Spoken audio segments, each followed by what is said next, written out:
కూటమి ప్రభుత్వం 2 నెలల్లో కూలిపోతుంది అనే దానికి అర్థం ఏంటి? అది కాకుండా 2 నెలల్లో నేను వచ్చేస్తున్నాను అని చెప్పేసి అనడానికి ఆ ధైర్యం వెనుకున్నటువంటి ఒక కుట్ర ఏంటి? గతంలో వివేకానందరెడ్డి గారి యొక్క హత్య కేసుతోనే పూర్తిగా సీఎం సీట్లో కూర్చున్నటువంటి సంగతి అందరికీ తెలిసిందే. ఈ 2 నెలల్లో ఏం చేయబోతున్నాడు? మొత్తానికి లండన్ వెళ్ళిన ప్రతిసారి ఏదో జరుగుతుంది. మొత్తానికి ఈసారి కుట్రలేంటి అనే దానిపై మనతో పాటు జనసేన అధికార ప్రతినిధి కుసంపూడి శ్రీనివాస్ గారు ఉన్నారు. వారిని అడిగి తెలుసుకుందాం. సార్ నమస్తే. నమస్తే సార్, జగన్ లండన్ వెళ్తున్నాడు అనగానే ఏపీ ప్రజల్లో దడైతే పుడుతుంది. ఎందుకంటే గతంలో ఒకసారి వెళ్ళినప్పుడు కోనసీమలో జరిగినటువంటి అల్లర్లు మనం చూసాం. దాని తర్వాత ఇంకొకసారి వెళ్ళినప్పుడు ఏదైతే మాజీ సీఎం అయినటువంటి ఒక నారా చంద్రబాబు నాయుడిని ఎత్తేసారని చెప్పి చాలా హేళనగా మాట్లాడడం మనం చూసాం. అది కాక చాలా మొన్న కూడా వెళ్తాను అనుకున్న సందర్భంలోనే తిరుమలలో తొక్కిసలాడడం మనం చూసాం. సో నిజంగా ఏం జరుగుతుంది? 2 నెలల్లో కూటమి ప్రభుత్వం కూలిపోతుంది అంటున్నాడు. అంటే ఏం ప్లాన్ చేశాడు అనుకోవచ్చు? దాన్ని ఒక రకమైనటువంటి మానసిక వ్యాధి అంటారండి దాన్ని. ఎందుకంటే 151 మంది ఎమ్మెల్యేలు ఇచ్చి 22 మంది ఎంపీలను ఇస్తే ఏ విధమైనటువంటి పాలన చేసాడో మనం చూసాం. ప్రజలు భయభ్రాంతులు గురై ఈ రాక్షస గణం మళ్ళీ మాకు వద్దు, ఈ దండుపాళె బ్యాచ్ వద్దని 151లో మధ్యలో 5 ఎత్తుకుపోయి 11 ఉంచారు. ఆ ప్రభుత్వం కూలిపోయిన తర్వాత మొట్టమొదటిసారిగా ఎవరన్నా కూర్చొని ఏం మాట్లాడతారంటే, నేను ప్రతి ఇంటికి మంచి చేశాను చెప్పుకుంటాడు కదా. అతను మాట్లాడితే ఏమంటాడు, నేను ప్రతి ఇంటికి మంచి చేశాను అని మాట్లాడతాడు. ప్రతి ఇంటికి మంచి చేస్తే నాకు ఎందుకు ఈ ప్రజలు ఇటువంటి తీర్పు ఇచ్చారు అనేది ఒక ఆత్మ పరిశీలన చేసుకుంటారు చూసారా, అది చేసుకోవాలి. కానీ జగన్మోహన్ రెడ్డి గారి మనస్తత్వం అది కాదు. అదొక ఫ్యాషనిస్ట్ మెంటాలిటీ కదా. అతను ఏమన్నాడు, ప్రజలే తప్పు చేసినట్టుగా మాట్లాడాడు. ప్రజలు తప్పు చేసినట్టు మాట్లాడి మొదటి నెలలోనే, కూటమి ప్రభుత్వం ఏర్పడిన మొదటి నెలలోనే రాష్ట్రంలో ఏదో అరాచకాలు జరిగిపోతున్నాయి, శాంతి భద్రతలు లోపించినాయి అని చెప్పేసి ఢిల్లీ వేదిక వెళ్ళి ధర్నా చేసుకుంటూ వచ్చాడు. ప్రజలు చిచ్చి అన్నారు. ప్రజలే కాదు, అతను కూడా ప్రయాణం చేసినటువంటి వాళ్ళ నాయకులు కూడా చిచ్చి అంటున్నారు. అవంతి శ్రీనివాస్ గారు మొన్న ఏమన్నాడు ఆయన, ప్రభుత్వం ఏర్పడి 6 నెలలు అవ్వలేదు, ఈ 6 నెలల్లోనే ప్రభుత్వానికి ఒక టైం ఇవ్వాలి, ఇప్పుడు బయటకు వచ్చి ధర్నాలు చేయి, రోడ్లు ఎక్కువ అంటే ప్రజలు చిచ్చి అంటారు, నువ్వు బాగానే ఉంటావు, అయితే తాడేపల్లి ప్లేస్లో దాక్కుంటావు లేదా బెంగళూరు ప్యాలెస్లో దాక్కుంటావు, మా పరిస్థితి ఏంటి అని పార్టీ నుంచి బయటకు వచ్చాడు ఆయన. అదేవిధంగా ఎమ్మెల్సీలు, ఎంపీలు అంటే నేను అంటుంది, గతంలో జగన్మోహన్ రెడ్డి గారిని ఇలా మోసుకుంటూ వెళ్ళిన వాళ్ళందరూ కూడా కాడి దించి బయటకు వచ్చేటువంటి పరిస్థితి ఏర్పడుతుంది. ఇప్పుడు పార్టీని కాపాడుకోవాలి. అతను పార్టీని కాపాడుకోవాలంటే ఏదో ఒక అసత్య ప్రసారాలు చేయాలి. వారికి ఎలాగే ఒక సాక్షి అనే పత్రిక ఒకటి ఉంది కదా, ఛానల్ ఒకటి ఉంది, అది మన సాక్షి లేని సాక్షి అంటాను నేను. అందుకనే వాళ్ళ రోజు ఏదో ఒకటి ఆ పేపర్ కానీ ఆ ఛానల్లో ఆ డేట్ తప్ప, సాక్షి పేపర్ ఛానల్లో ఆ డేట్ తప్ప ఏది నిజాలు ఉండవు అని అబద్ధాలే. కానీ దీంట్లో చిన్న ఏంటంటే, మన ఆనంద్ గారు చెప్పినట్టు దాంట్లో కోడిగుడ్లు చికెన్ రేట్ కూడా కరెక్ట్ అని చెప్తారు. ఓహో, అది కూడా ఉంటుందా? ఏం లేదు, అది కూడా నమ్మని. అయితే నేనైతే ఒక డేట్ మాత్రమే కరెక్ట్గా ఉంటుంది, మిగతా అన్ని అసత్యాలే ఉంటాయి. అయితే ఈ రోజున అతను లండన్ వెళ్తున్నాడంటే సహజంగా మనం ఏమంటామంటే, ఏదో వాళ్ళ పిల్లలు అక్కడ చదువుకుంటున్నారు కాబట్టి ఏదో కార్యక్రమానికి వెళ్తున్నా పెద్ద పట్టించుకోం. కానీ అతని కుట్ర మనస్తత్వం, గతంలో ఉన్నటువంటి అనుభవాలు మనకి, ఒకసారి వెళ్ళినప్పుడు కోనసీమలో అంబేద్కర్ గారి పేరు పెడతా ఎంత అరాచకం జరిగిందో అన్నది. రెండోసారి వెళ్ళినప్పుడేమో చంద్రబాబు నాయుడు గారిని అరెస్ట్ జరగడం, అతను లేపేసామని చెప్పేసి మాట్లాడడం, ఇది రకరకాల చెప్పడం. ఇప్పుడు మళ్ళీ ఏం జరగబోతుంది అనేటువంటి ఆలోచన ఖచ్చితంగా వస్తాయి.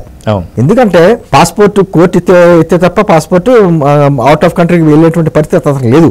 సార్ దానికి కూడా పోరాటం చేశాడు, కోర్టు పర్మిషన్ ఇచ్చింది, వెళ్ళాడు.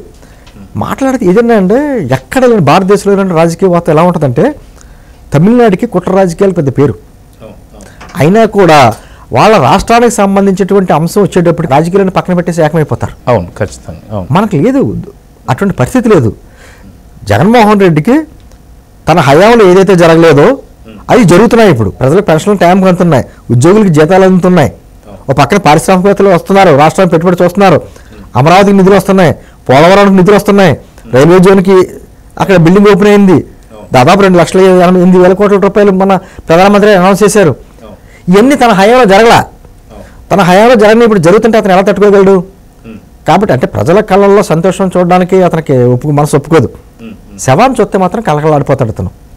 ఎందుకంటే తండ్రి శవాన్ని అడ్డం పెట్టుకుని పార్టీ పెట్టినాడు, బాబాయ్ శవాన్ని అడ్డం పెట్టుకుని అధికారంలోకి వచ్చినాడు, ఇప్పుడు మళ్ళీ ఏ శవం గురించి చూస్తూ ఉంటాడు. అంటే ఎద్దుపుండు కాకి రుచి అన్నట్టుగా ప్రజలు ఏంటి బాధల్లో ఉంటే అతనికి ఆనందం. ఇటువంటి వాతావరణం లేదు కాబట్టి ఏదో కుట్ర పండుతూ ఉంటాడు, ఏదో రకంగా ఈ ప్రభుత్వం మీద బదనామం చేయాలనేటువంటి కార్యక్రమం చూసుకుంటూ వెళ్తూ ఉంటాడు. దానికి రాజకీయ వాతావరణం కూడా చూసుకుంటూ ఉంటాడు. అవును, దానికి తగ్గ రాజకీయ వాతావరణం చూసుకుంటూ ఉంటాడు.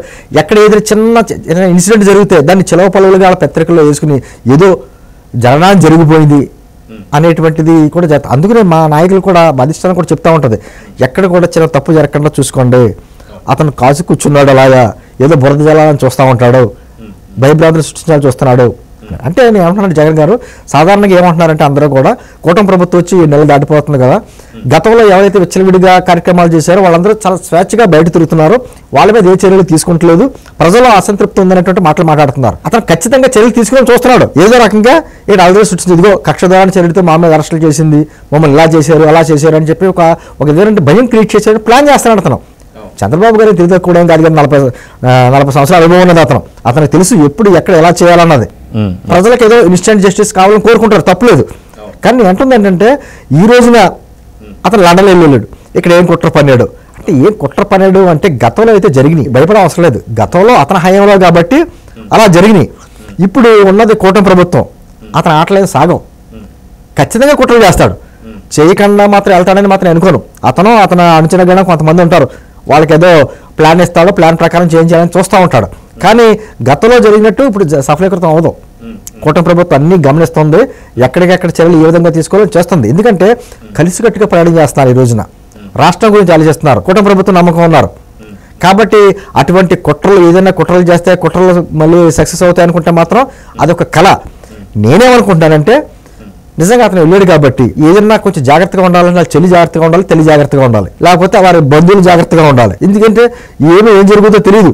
అతను వ్యతిరేకంగా మాట్లాడితే ఎవరిని తల్లి చెల్లి తండ్రి అతనికేమీ ఉండదు, అదేమి బంధుప్రీతి ఏమి ఉండదు అతనికి. అతను ఏం చేయాలనుకుంటే చేసుకుంటాడు. కాబట్టి అటువంటిది ఏదన్నా చేయాలి ప్లాన్ ఉన్నాడు కాబట్టి వాళ్ళు జాగ్రత్తగా ఉండాలి తప్ప ప్రజలకు ఏ ఇబ్బంది లేదు.